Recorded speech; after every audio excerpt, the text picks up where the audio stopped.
The Israeli Minister of Public Security Gilad Erdan has been harshly criticized after accusing Facebook of not doing enough to prevent incitement against Israel on the social media network.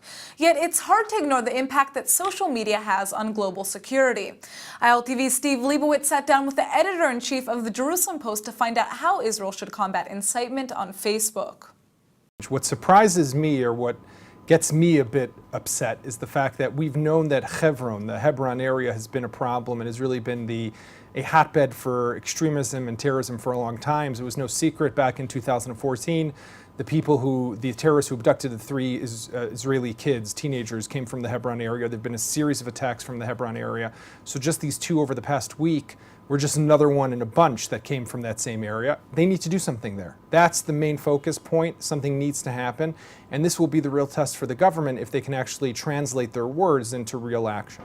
I think dating back to the days when you were a military reporter at the Jerusalem Post, we were talking about a real good security fence in the South Hebron area. Is that not yet in place? That's not yet in place. Gush Etzion area has still not been closed off. The southern Hebron hills, which kind of border on the Beersheba area and go down even into the Negev, so the attacks could potentially also go in that direction, has not yet been closed off. So the security barrier is not done. The roads are wide open. And I'm not saying whether they shouldn't or they should, but there needs to be more action or more activity potentially by the IDF, by the Shin Bet security services inside those Hebron areas, not just in the city, but in the villages that are around the area, to weed out the terrorists, to fight back, dismantle infrastructure, and to combat, I would also say, the incitement. We're seeing a lot of that going on social media, Facebook, Twitter, other places. The fact that Hamas as a terrorist group is allowed to maintain accounts on Twitter, pages on Facebook, is also something that needs to be dealt with. While you're on, you mentioned the Facebook. Of course, Israel is currently been very critical. Just in the last days, Minister Erdan very critical of Facebook, taking shots directly at the leadership of Facebook. Now, I know you're a big Facebook guy. You have an account. We are Facebook friends. Do you think it's justified, his criticism? I think there needs to be a balance between freedom of speech and when it comes to encouragement of terror and incitement for terror. And what we see, for example, what blew my mind was the fact that the night of the attack in Tel Aviv a couple weeks ago, there was an account named Ismail Haniyeh, the leader of Hamas in the Gaza Strip. Whether it's his or not, I don't know, that was tweeting out praise for the attackers. Now, would Osama bin Laden be allowed to have a Twitter account if he was alive? Would Al-Qaeda be allowed to have a Facebook page if they wanted to have one? And maybe they have one. This is something that needs to end. Right? The world needs to unequivocally say, these are who our enemies are, these are terrorists, we need to define our enemy, and those are the enemies that we need to go after. And as long as we fail to do that, as the world, the free world, fails to do that, it'll be difficult to combat and take down your enemy. So you need to know who your enemy is, and you need to take all the action necessary to stop them. I mean, Israel has units in the army that have gone, allegedly, according to foreign reports, after Iranian nuclear facilities. Surely, if we want, we can actually bring down Facebook.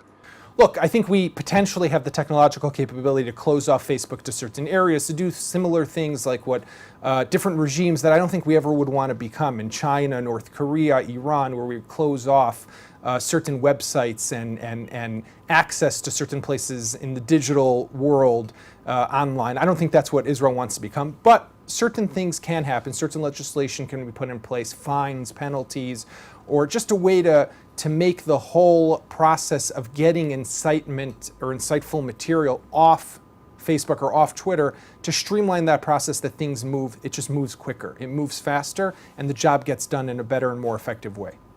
When Israel is under attack, I think one of the basic things that the people expect is a unified approach. You expect the opposition to complain about what the government does, but you expect the government at least to be unified. There's an awful lot of sniping, isn't there, between members of the cabinet and even between members of the security cabinet. It's somewhat disconcerting, is it not, for the public? It should be disconcerting for the public, because what we would hope to see, or I think what we would want to see as the public here, is that our government is united as one bloc and one front to combat terror and to bring safety and security to the people of Israel. That's what we all want. And when we start to see bickering from within the government, it makes us wonder, what are the real interests? Is it political interests? Is it some other personal interests? Is it some personal vendetta between the prime minister and one of his ministers, or vice versa?